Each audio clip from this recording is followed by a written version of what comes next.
Hola, buenas a todos. Vamos a seguir con nuestro tema 8. En primer lugar, espero que estéis todos bien. Os mando un saludo a todos afectuosos. Sigo corrigiendo vuestros trabajos y nosotros vamos a seguir con nuestro tema. Esta vez vamos a ver cuáles son las obligaciones fiscales iniciales de la empresa y vamos a empezar también a ver cuáles son las obligaciones fiscales periódicas. En primer lugar, vamos a hablar sobre el impuesto de actividades económicas. Este impuesto grava de forma directa la realización de una actividad económica por parte de personas jurídicas, ¿vale? Pero también afecta a los empresarios individuales porque deben darse de alta en este impuesto antes de comenzar la actividad. Un elemento distintivo es la obligación censal famosa, ¿de acuerdo? Entonces vamos a distinguir, por un lado, el impuesto de actividades económicas de la obligación censal que tienen las empresas. ¿Os acordáis en el tema 6 cuando hablábamos de las operaciones que tenían que ir haciendo todas las empresas para adquirir su forma jurídica? Una de ellas era ir a Hacienda a darse de alta en el famoso modelo 036, que es una declaración censal, ¿vale? Entonces, en cuanto al impuesto sobre actividades económicas, durante los 2 primeros años todas las sociedades van a estar exentas de pago y a partir del tercero va a estar obligada al pago de este impuesto siempre que los ingresos alcancen el 1.000.000 de euros al año.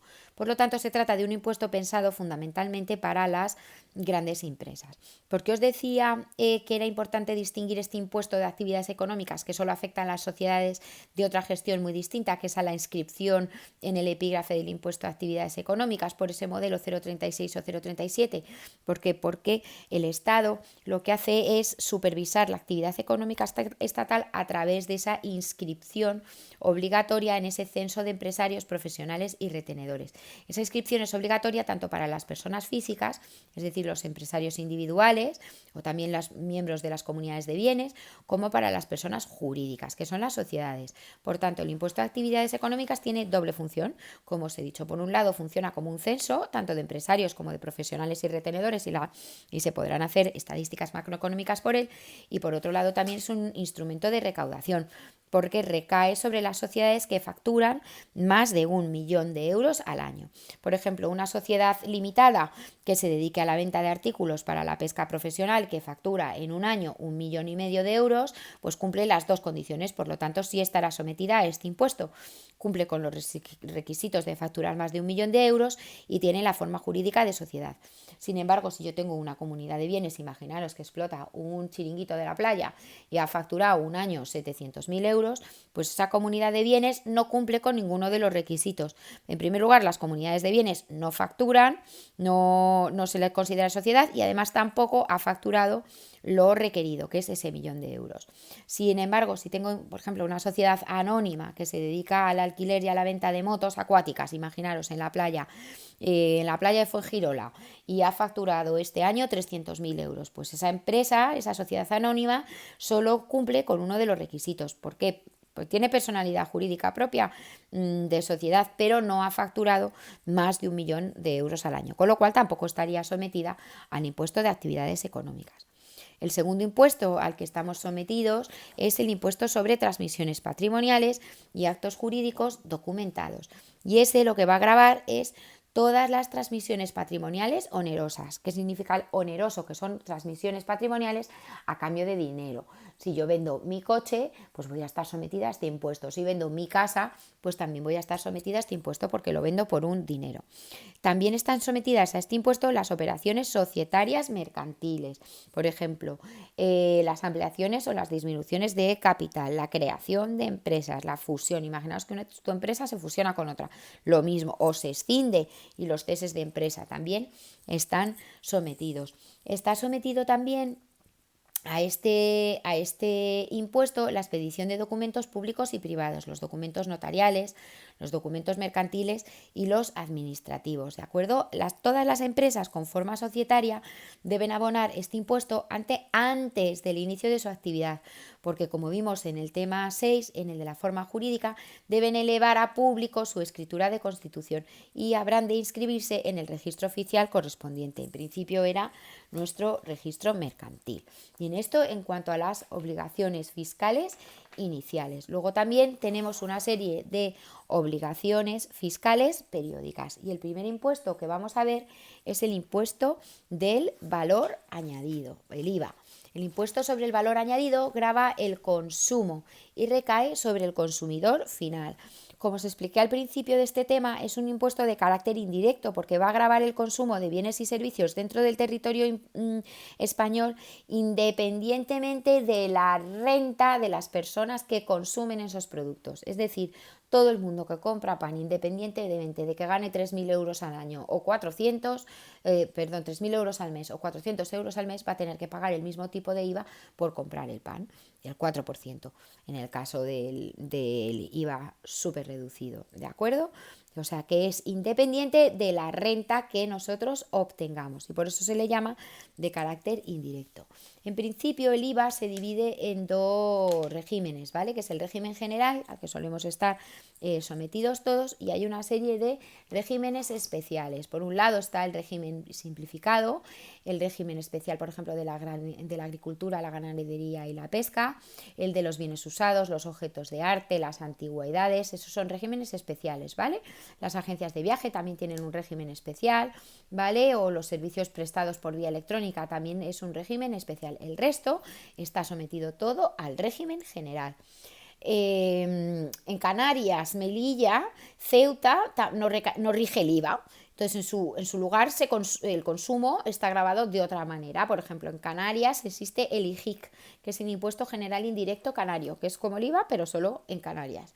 Y en Ceuta y Melilla lo que existe es el IPSI, que es el Impuesto sobre la Producción, los Servicios y la Importación. ¿Vale? ¿Cómo se calculan los tipos impositivos o incluso cómo debemos nosotros hacer el cálculo del IVA? Mirad, nosotros como empresa, cuando nosotros compramos mercaderías, compramos materiales, por ejemplo, para hacer nuestra famosa mermelada ecológica, compramos los materiales, tenemos que pagar el IVA que nos carga nuestro proveedor. Este IVA se le conoce como IVA soportado. Cuando nosotros como empresa de mermeladas ecológicas vendemos nuestras mermeladas a nuestros clientes, les estamos repercutiendo el IVA, también se lo vendemos con IVA y entonces por lo tanto lo repercutimos. ¿Qué hacen todas las empresas? Pues las empresas lo que hacen es hacer una resta entre lo que es el IVA soportado y el IVA repercutido. Si la diferencia es positiva, nosotros tendremos que pagar a la agencia tributaria esa diferencia. Sin embargo, si la diferencia es negativa, será la agencia tributaria la que nos devolverá, la que nos restituirá esa parte a la empresa, ¿vale? El precio del producto o el servicio será nuestra base imponible para el cálculo del IVA, ¿vale? Y además tenemos que saber que existen distintos tipos de IVA. En primer lugar, hay que saber que hay operaciones exentas de IVA, a las que no nos van a poder gravar el IVA. Esas son las operaciones de seguros, los sellos de correos, los servicios médicos y los servicios sanitarios. No se pueden facturar con IVA. El arrendamiento de viviendas tampoco. El servicio de docencia tampoco lleva IVA. Y la guarda y custodia de niños, incluida la atención a niños en centros docentes, en tiempo interlectivo durante el comedor escolar o en las aulas, en el servicio de guardería fuera de lo que es el horario escolar, también está exento de IVA. El IVA general es del 21% y ese, por ejemplo, lo pagas en el tabaco, las bebidas alcohólicas, los cosméticos y los productos de higiene personal, los servicios de peluquería, las ventas de locales de negocio, materiales de uso sanitario, excepto gafas, lentillas y prótesis, también están grabados al 21%.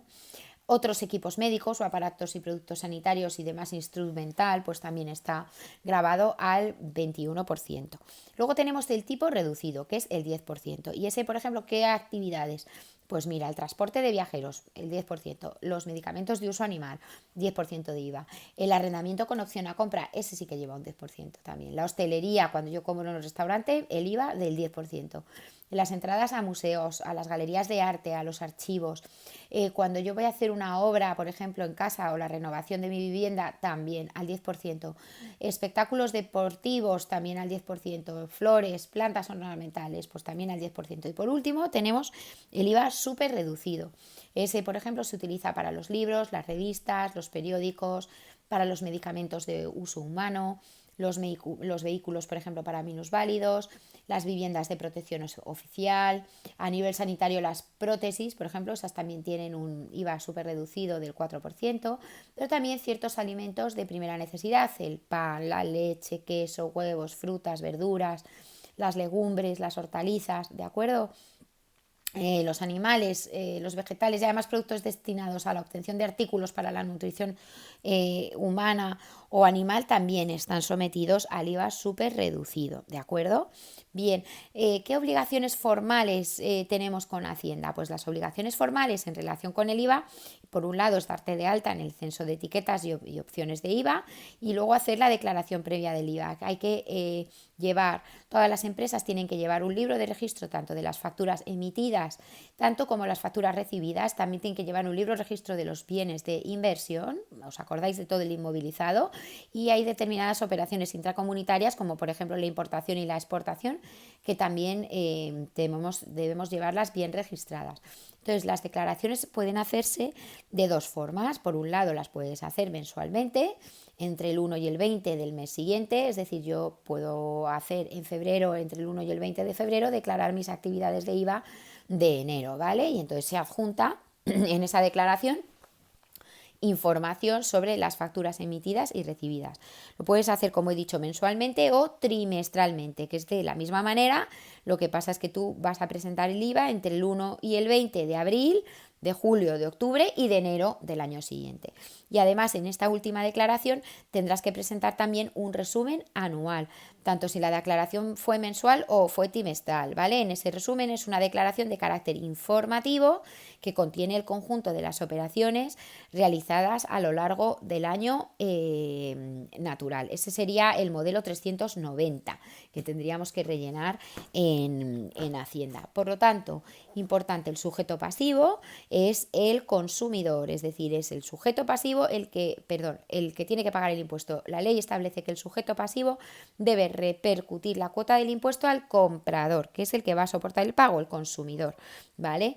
El hecho imponible es la entrega de bienes, la prestación de servicios, las adquisiciones intracomunitarias y las importaciones de bienes de países ajenos a la Unión Europea.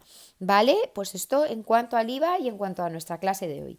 Muchas gracias a todos y espero veros pronto, a ver si es posible y si no, pues bueno, que sea telemáticamente. Un abrazo para todos.